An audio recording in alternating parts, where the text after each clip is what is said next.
Psalm 33 today. Hope you're having a good day. Let's look at this Psalm 33, covering the whole chapter, but I want to move pretty quickly through it. It says, shout for joy in the Lord. I love that. It's not just shout for joy to the Lord, although some translations say that and a lot of Psalms say that, but shout for joy in the Lord, because it's in the Lord that we're shouting for joy. Our joy is rooted in the Lord. So shout for joy in the Lord, O you righteous. Praise befits the upright. Give thanks to God. Thanks to the Lord with the lyre. Make melody to him with the harp of 10 strings. Sing to him a new song. Play skillfully on the strings and with loud shouts. And if you were to look at Psalm 32, if you have your Bible open, you're looking at this, the end of 32 connects into Psalm 33, 32. The last verses, be glad in the Lord and rejoice, O righteous, and shout for joy, all you upright in heart. So there's a clear connection to Psalm 33, and the focus of Psalm 32 is all rooted in grace, all rooted in the cross. 32 is one of David's response to the grace he's given from his sin with Bathsheba. That 32 starts with, blessed is the one whose transgressions is forgiven, whose sin is covered. Blessed is the man against whom the Lord counts no iniquity, in whose spirit there is no deceit. And so the motivation for all of this, what starts there, is coming out of the previous psalm, which is all rooted in this great grace that we are given. Of course, David doesn't understand the cross and the significance and all that, but we do today. And so it says, for the word of the Lord is upright,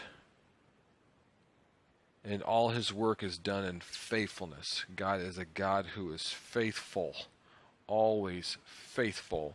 And we're talking about, as this goes on, why is it, so we're talking about this praise here, but why the praise? And it's going to give us some reasons, I guess you could say, for why it's appropriate to give such praise. And the first part it goes to is talking about the word of the Lord. In fact, you'll see that numerous times here. It's the word of the Lord is upright, and all his work is done in faithfulness. God's been faithful in creation. He's faithful in sustaining us.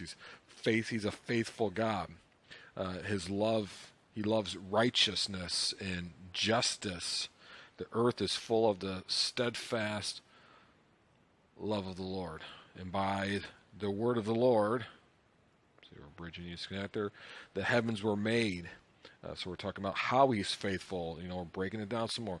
By the word of the Lord, the heavens were made, and by the breath of his mouth, all their hosts. He gathers the waters of the sea as a heap, and he puts the deeps in storehouses. And so we see this God who is upright. He is upright, and we see a God who is faithful. But he's not just upright and faithful. He's also powerful, because he created all things, and he gathers the water of the sea in the heaps. There's just this God of power, but he's also a God who's faithful in his love, the steadfast love that he has for his people. Okay, so we're worshiping God in the first verses here, because he's worthy of all praise. And the reason one of the many reasons he's worthy of praise is because of who he is, and his faithfulness and uprightness and power. Now, many in our world would not worship God or agree with God in the truth of this reality. Verse 8 says, let all the earth fear the Lord. Let all the inhabitants of the world stand in awe of him. May we stand in awe. In fact, we will one day all stand in awe of him. It says, for he spoke and it came to be. And we're talking about speaking. He commanded and it stood firm. So we're speaking to the power that we just were shown. The Lord brings the counsel of the nations to nothing.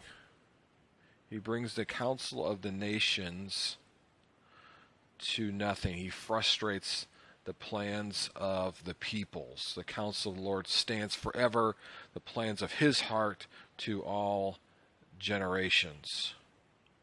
He goes and blesses the nation whose God is the Lord, the people whom he has chosen as heritage. Before we get to that, just look at this. The Lord brings the counsel of the nations to nothing. So we're speaking to his power. We're up here, we're speaking to his faithfulness, steadfast love. And these are all reasons why we worship, as the beginning of the psalm said. And so, and yet, nevertheless, you have the nations who want nothing to do with that, who think that that they are in control, and all this stuff is just nonsense, and God's not really in the control, and he didn't speak existence. He didn't speak over all creation. He doesn't have control and frustrate the plans of the people. They think that they are, there is no one greater than themselves. Throughout human history, the ungodly nations have collaborated to thwart God, to ruin his people. You even see that today. They wouldn't know it, but they're being used by Satan to do things that are not of God's will. And so, they think even in our nation, we think that we'll just send military and, send the fleet and send the armies and all that. If we believed, this is a crazy thought, if we truly believed that it is God who has all this power, all the faithfulness, steadfast love, we wouldn't send, an army to the Middle East. We would send missionaries to the Middle East. How crazy a thought is that?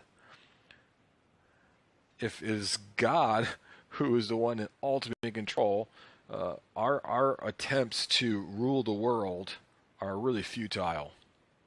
And what more could be done by God's people through God's power, by his will, bringing things to justice. So blessed is the nation whose God is the Lord, the people whom he has chosen as his heritage. The Lord looks down from heaven. He sees all the children of man, from where he sits enthroned. He looks out on all the inhabitants of the earth. So he sees them all.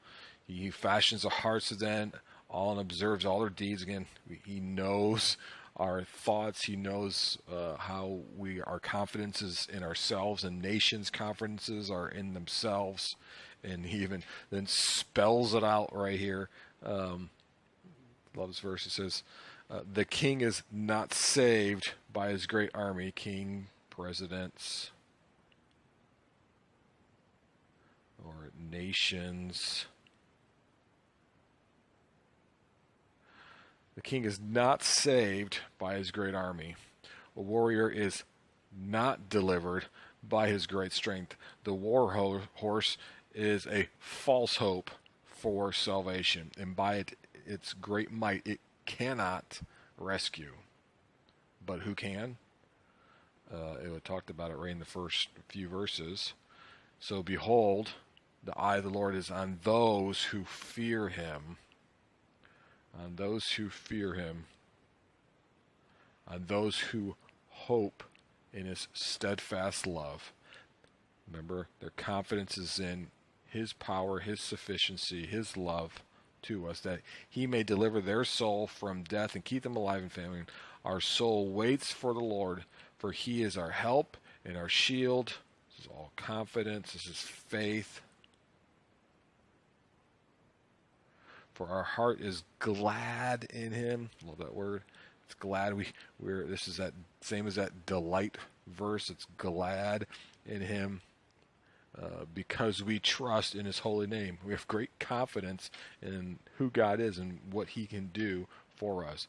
So let your steadfast love, O Lord, be upon us, even as we hope in you. Psalm 33, what a beautiful psalm. That's a challenging psalm. It's a psalm that calls us to be faithful, to put our hope in God, and see that our futile attempts to control not just our lives but this world through the nations are really rather pointless. Instead, shout for joy in the Lord, O you righteous. Praise befits the upright. Give thanks to the Lord with the lyre. Make melody to him with the harp of 10 strings. Sing to him a new song. Play skillfully on the strings with loud shouts. Why? Because he is worthy. He is worthy of all things.